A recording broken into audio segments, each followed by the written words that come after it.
강아지 이름이 혹시 어떻게 되세요? 몽룡이라고요. 두 마리를 데리고 오려고 그랬어요. 그래갖고 몽룡과 춘향으로 오려고 그랬어.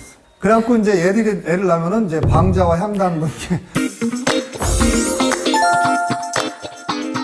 일상 속 다양한 분야에 대한 이야기를 재미있게 나누고 유익하게 만들어드리는 시간이죠. 헤비팩토리의 현재와 미래를 이야기하는 시그널 톡톡의 시그널 플레이어 서민정입니다. 여러분, 우리 아이 사교육에 정말 관심 많으시죠? 그런데 이 특별한 아이에게는 사교육이 필요 없다고 합니다. 대신에 사랑만 가득 주면 되는데요. 무려 1,500만 명의 사랑을 독차지하고 있는 이 아이들. 이제 짐작이 가시나요? 오늘 이 귀여운 아이들에게 꼭 필요한 이야기를 나누기 위해 전문가 한 분을 모셔보도록 하겠습니다. 안녕하세요, 총괄님. 자기소개 부탁드릴게요. 안녕하세요. 헤비팩토리에서 근무하고 있는 이종호입니다. 보험이 상당히 어렵다고 생각들을 많이 하시죠. 그래서 보험을 포기하신 분들이 많이 계신데, 우리가 학교 다닐 때 수포자라는 단어를 썼잖아요. 이제는 보포자가 없도록 보험을 쉽게 설명해 드리려고 노력하고 있습니다. 보포자. 저도 지금 시그널 톡톡을 매회 항상 진행하고 있으니까 더 이상 보포자가 아니죠?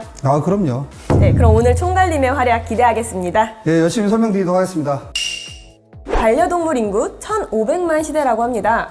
정말 어마어마한데요. 특히 1인 가구가 증가하면서 외로움을 달래기 위해서 반려동물을 양육하고 있는 분들이 늘어가고 있다고 들었어요. 요즘에 길에서 보시면은 유모차에 사람이 타고 있는 게 아니라 개가 타고 있는 경우들이 많이 보이시죠. 개란 다음은 그런가요? 우리 강아지 애들이 댕댕이. 타고 있는 경우들이 많이 있는데요. 이제 그런 거 볼 때마다 세상이 정말 많이 변했구나 라는 그런 걸 느낄 수가 있고요. 네, 맞아요. 사실 반려견이라고 해서 우리와 같이 살아가는 의미에서 아이 대신에 반려견을 가족처럼 키우는 분들이 많다고 들었어요. 그런데 이 반려견들은 그런 사교육 비용은 신경을 안 써도 되지만 이것만큼은 좀 중요하게 신경을 써야 된다고 하던데 뭔가요? 사교육비용도 많이 들죠. 유치원도 보내고 합니다. 그렇죠. 요즘 유치원도 아주 요즘에 댕댕이 유치원 굉장히 잘 되고 있고요. 걱정이 되는 게 사실 먹이는 거는 좋은 거 먹이고 하는 거는 이제 선택해서 할 수 있지만 이 의료비 같은 경우에는 우리 사람도 많이 들지만은 우리 댕댕이들도 많은 의료비들이 발생을 하고 있어요. 그래서 많이 부담이 되고 있습니다. 사실 저도 얼마 전에 그냥 작년이죠. 사실 10몇 년 동안 키웠던 강아지가 있었는데 3년을 당뇨병을 좀 앓다가 하늘나라로 보낸 기억이 있어요. 그래서 그때를 좀 떠올려 보면 이 아이가 사실 말을 할 수 있다면 초반에 나 좀 아픈 것 같아, 나 이상한 것 같아, 그때 초기에 병원을 데려갈 수 있으면 좀 좋았을 텐데 라는 생각을 좀 하고는 해요. 맞습니다. 이게 처음에 이제 애를 데리고 올 때는 선택적으로 데리고 올 수 있지만은 우리 동물보호법상으로 처음에 데리고 난 다음에는 책임을 지도록 돼 있어요. 책임지지 않으면 법적 처벌까지도 받을 수 있는 동물학대 금지에 대한 규정들도 있거든요. 그렇기 때문에 이 의료비에 대한 부담들은 우리 댕댕이들 키우시는 분들은 필히 생각을 하셔야 되는 부담이라는 생각이 듭니다. 근데 아이가 어릴 땐 또 귀엽고 괜찮지만 어쩔 수 없이 사람보다는 수명이 짧기 때문에 이제 커가면서 아픔이 계속 이제 오면서 병원에 갈 수밖에 없잖아요. 따라서 미리미리 대비를 좀 해야 할 것 같은데 요즘 반려동물을 위한 병원 환경은 어떤가요? 작년 말 기준으로 전국의 반려동물 병원 수가 약 5,259개가 있어요. 5,259개. 자, 이게 어느 정도 규모냐면은 사람이 가는 병의원이 있잖아요. 사람이 가는 병의원 수가 38,575개예요. 그런데 이 중에서 우리 동네에서 많이 보는 의원급 있잖아요. 네. 의원급을 빼고 약 1,793개예요. 그러면 사람이 가는 병원은 1,793개고 동물이 가는 병원은 5,800개예요. 그런 정도로 동물병원이 많다. 아주 이게 동물병원이 많다는 건 좋은 현상인데 근데 문제는 동물 그 병원비일 것 같아요. 저의 경험도 그렇고 제가 건너 아는 분은 아이가 좀 뇌종양에 걸려서 거의 억 단위까지 병원비가 든다고 하더라고요. 예. 이게 병원비를 생각하시면은 좀 이해를 하실 필요가 있어요. 반려견들을 위한 국민건강보험 들어보신 적 있으세요? 전혀 없습니다. 없습니다. 없다 보니까는 반려묘 반려견에 대한 비용은 전부 다 100% 본인 부담이에요.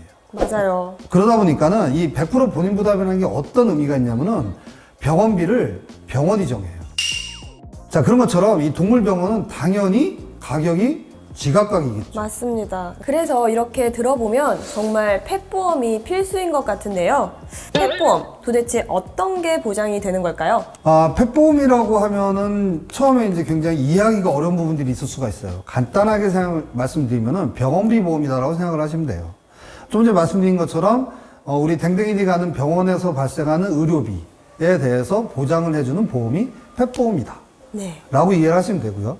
자, 그런데 이 펫보험의 구조를 이해하기 위해서는 몇 가지 좀 먼저 이해하실 필요가 있는 것도 있어요. 첫 번째는 자기부담금이라는 게 있어요. 이거 보시는 분들이 펫보험을 알아보셨다면은 뭐 자기부담금 10,000원, 30,000원, 50,000원 이런 식으로 있는 것들을 보신 적이 있으실 거예요. 맞아요. 이게 뭐냐면은 이 보험에서 너무 소액건들이 많이 청구가 들어오면은 보험회사 입장에서는 청구를 처리하는 비용이 또 많이 들어가요. 그러다 보니까는 소액건 같은 경우에는 그냥 본인이 부담을 하셔라 해서 자기부담금이라는 게 또 있어요. 그리고 또 어떤 목적이 있냐면은 너무 병원을 자주 가게 되면은 병원비가 또 더 많이 나올 거잖아요. 예를 들어서 이거를 다 본인 부담이 없다. 그러면은 병원을 쇼핑하겠죠. 그렇죠. 네, 병원 쇼핑하게 되면 필요하지도 의료비가 않은. 너무 많이 나오게 될 거예요. 그러다 보니까는 기본적으로 소액 의료를 좀 억제를 하고 그 다음에 너무 병원 쇼핑을 많이 하지 않도록 하기 위해서 자기부담금이라는 게 있어요. 그래서 요거는 보통 정액제로 합니다. 그래서 10,000원, 30,000원, 50,000원 이런 식으로 자기부담금이 있고요. 그 다음에 두 번째는 코인슈런스라고 이제 전문 용어를 쓰는데 공동보험제도예요. 병원비가 100만 원이 나왔는데 100만 원을 다 해드린다. 그러면 아무 부담이 없잖아요. 네. 너무 좋겠죠. 병원을 너무 자주 가시게 될 거예요. 그렇게 되면은 이 보험이라는 게 기본적으로 보험료를 걷어서 나눠 쓰는 제도거든요. 그러다 보니까는 공동부담 제도가 없으면은 병원비가 너무 많이 나오는 부분들이 있어요. 그래서 공동부담 제도가 있다. 그래서 공동부담은 약 뭐 50%짜리 있고 뭐 70%, 뭐 80%, 100% 이런 식으로 좀 선택하게 돼 있어요. 그에 따라서 보험료도 차등이 됩니다. 그래서 이 공동부담 제도가 있다. 그 다음에 세 번째는 보상 한도가 있어요. 예를 들어서 아까 1억 의료비가 나오셨다고 했는데 어떤 분은 뭐 500만 원 나오고 어떤 분은 1억 나오고 어떤 분은 뭐 의료 쇼핑 많이 10억 나오고 이거를 무한히 다 할 수는 없어요. 그러다 보니까는 보상 한도가 있습니다. 그래서 이 보상 한도는 보통 연 단위로 정해지고요. 뭐 1,000만 원, 3,000만 원, 5,000만 원 이런 식으로 해서 연 단위로 보상 한도가 있어요. 그래서 일단은 이 기본적인 세 가지 자기부담금, 공동부담, 연한도 이 세 가지를 좀 이해하실 필요가 있습니다. 그러면 딱 봐도 이제 펫보험이 있을 때랑 없을 때가 그 세 가지 측면에서 차이가 있을 것 같은데 좀 구체적으로 예를 들어서 알려주시겠어요? 예를 들어서 병원을 갔는데 한 15만 원의 의료비가 나왔어요. 아까 50만 원이라고 하죠. 네. 50만 원이 나왔어요. 그럼 첫 번째로 해야 되는 거는 자기부담금이 얼마인가를 생각을 하셔야 돼요. 그래서 내가 만약 자기부담금 5만 원짜리 가입을 했다. 근데 의료비가 50만 원이다. 그 5만 원을 일단 본인이 부담합니다. 그럼 이제 45만 원이 보상 대상 의료비가 되는 거예요. 여기서 공동부담 제도가 있다고 그랬잖아요. 네. 그래서 내가 만약에 공동부담을 50%짜리를 했다. 그러면 45만 원 중에 22만 5천 원은 내가 부담하는 거고 22만 5천 원은 보험사에 청구를 하는 거예요. 자기부담금 5만 원에 공동부담 50%짜리 했다. 그런데 50만 원의 의료비 발생했으면은 27만 5천 원은 본인이 내고 22만 5천 원은 보험사부터 받는 거죠. 총괄님 얘기를 들어봤을 때 엄청난 차이가 있는 것 같아요. 그러니까 펫보험은 무조건 필수로 준비해야 할 듯 하는데 현재 펫보험을 가입할 때 따져봐야 하는 보장 한도, 특약 내용에 대해서 조금 정리를 해주실 수 있을까요? 기본적으로는 질병이나 상해로 생긴 의료비를 보장을 한다. 그러니까 질병 상해니까 뭐 하여튼 의료비 생기면 보장을 한다. 사람과 좀 비슷하네요. 네, 같습니다. 네, 그건 같아요. 의료비가 생기면 보상을 해드립니다. 자, 그런데 보상을 안 해주는 것들이 있어요. 어떤 것들이 있을까요? 그냥 우리 상식적으로 한번 생각을 해보면. 좀 위험률이 높은 것들, 그러니까 자주 걸리는 질병들? 자주 걸리는 질병은 당연히 해드려야죠. 보험사 당연히 해드려야 입장에서. 되는데, 네. 치료 방식이 인정되지 않는 거라든지, 그 다음에 아로마 테라피라든지, 그 다음에 예방접종이라든지, 그 다음에 미용이라든지, 성형이라든지, 이런 것들은 치료 목적이 아니잖아요. 그런 것들은 보상되지 않습니다. 그러면 펫보험을 가입할 때 자기 부담금과 보상 비율은 어떻게 선택하는 게 좋을까요?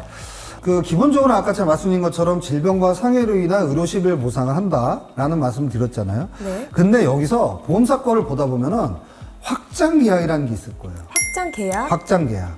이 애견들한테 많이 벌어진 것 중에 하나가 슬개골 탈구와 형성부전. 맞아요. 그다음에 소형견이랑 고관절 주형견. 탈구 형성부전. 이런 것들이 많이 벌어져요. 특히 슬개골 같은 경우에는 소형견에서 많이 벌어지고요. 네, 맞습니다. 고관절의 경우에는 대형견에서 많이 벌어져요. 그래서 이 의료실비를 보실 때는 기본적으로는 의료실비가 있다. 여기에 확장계약이 있다. 확장계약에는 뭐 치과에 대한 거, 그 다음에 슬관절, 고관절에 대한 거, 이물질 제거, 여기에 또 그것도 있어요. 재활치료도 해주는 데도 있어요. 그래서 이런 담보들을 알아보실 때는 이런 확장계약까지도 같이 선택을 보셔야 된다. 라는 걸 말씀드릴 수 있고요. 근데 확장계약으로 빠져 있지 않은 회사들도 있거든요. 그런 경우에는 이제 기본적인 의료비 담보에 다 포함되어 있다. 펫보험 가입 전 필수 체크리스트를 좀 꼼꼼히 살펴봐야 할 것 같은데요. 내 반려동물에게 맞는 방법을 고르는 팁이 있을까요? 이 부분이 굉장히 좀 중요하고 복잡한 영역이에요. 복잡하다. 네, 왜냐면은 마음의 결정을 하셔야 돼요. 마음의 결정을 하셔야 돼요. 어떤 마음의 결정이죠? 어떤 마음의 결정이냐면은, 내가 얘를 정말 잘 관리할 수 있다. 얘는 이물질도 먹게 하지 않을 자신 있고, 이빨 관리도 정말 열심히 해서 치석 제거도 내가 매번 해줄 거고, 그리고 사전에 내가 병원 가서 소소하게는 비용 들겠지만은 얘들 내가 관리 정말 잘할 거야. 를 하실런지. 아니면은, 그냥 내버려 두고 자유롭게 키우겠다. 이걸 정하셔야 돼요.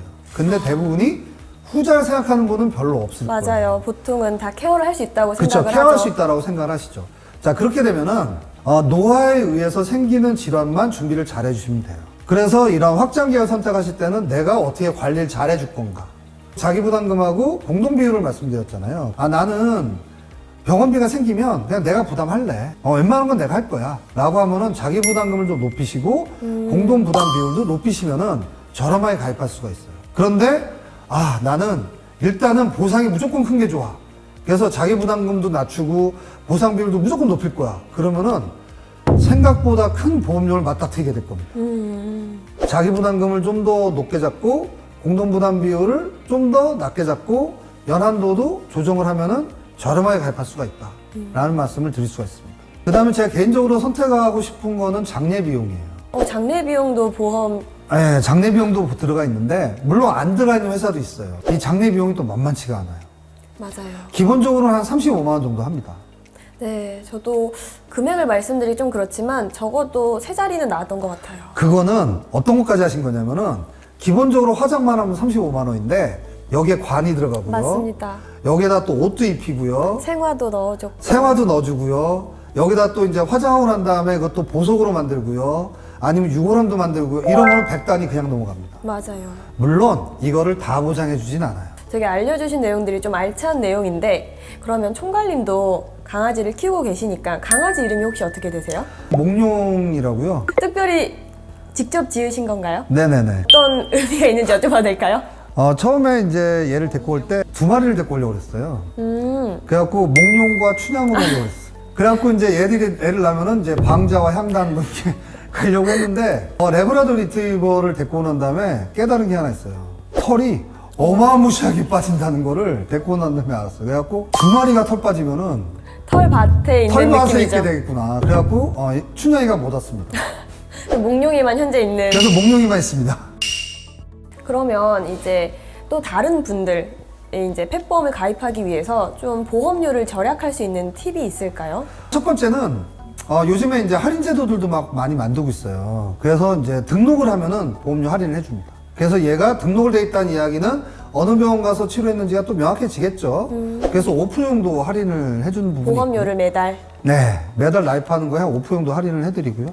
그 다음에 이제 또 다견 가구에 대해서 또 할인을 해드리는 경우도 있어요. 몇 마리 이상을 다견 두 가구. 마리 이상이 같이 가입을 하면은 또 할인을 또 춘향이가 오면 이제 할인이 그쵸. 될 수 있죠. 몽룡이가 있었고 춘향이가 있었고 방자와 향단이가 있었으면은 그런 식으로 이제 할인 제도를 또 활용하시면은 또 보험료 부담을 줄일 수 있을 것 같습니다. 근데 이제 이걸 생각해 보셔야 될 부분들이 제가 말씀드린 것처럼 이게 굉장히 쉽게 말씀드렸지만은 많은 비교를 해봐야 되잖아요. 그래서 또 제가 강조드릴 거 저희 시그널 플래너. 시그널 플래너에서 또 이런 것들 다 또 설계를 해드리고 상품 선택도 도와드리고 있으니까는 시그널 플래너를 많이 활용해 주시면 감사하겠습니다. 반려동물 1,500만 시대. 우리 아이의 건강한 미래를 위해 왜 펫보험이 중요한지 가입 시 알아야 할 유의사항들에 대해서 살펴보았습니다. 작은 선택이지만 우리 아이에게는 큰 힘이 될 수 있는 펫보험. 사랑하는 아이들과 건강하고 오래오래 함께 행복한 생활을 할 수 있도록 꼼꼼하게 따져보고 가장 좋은 선택하실 수 있으면 좋겠습니다. 그럼 다음 시간에도 유익하고 재미있는 내용으로 찾아뵙겠습니다. 다 같이 한번 인사할까요? 다 같이 시그널 톡톡!